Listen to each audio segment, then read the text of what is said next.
बातमी पिंपरी चिंचवडची आहे। पॉक्सोचा कायदा गुन्हा दाखल असलेल्या महिलांचा कबड्डी प्रशिक्षक जो आहे तो पिंपरी चिंचवड कबड्डी विभागातील ही घटना आहे। क्रीडाप्रेमींमध्ये या प्रकरणातील संतापाची लाट उसळलेली आहे। बाललैंगिक अत्याचारासारखा गंभीर गुन्हा ज्या व्यक्तीवर दाखल आहे अशा शिक्षकाची महिलांच्या कबड्डी प्रशिक्षकपदी नियुक्ती करण्यात आलेली आहे आणि यावर आक्षेप घेण्यात आलेला आहे।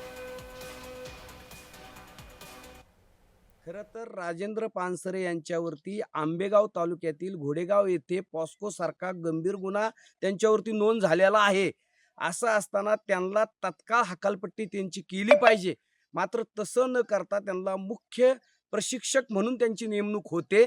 याचा करावा तेवढा निषेध कमी आहे आणि म्हणून या गंभीर प्रकरणाची राज्याचे मुख्यमंत्री देवेंद्र फडणवीस, ठाणे जिल्ह्याचे नेते उपमुख्यमंत्री एकनाथ शिंदे आणि क्रीडा मंत्र्यांनी दखल घ्यावी आणि तत्काळ पानसरे यांची हकालपट्टी करावी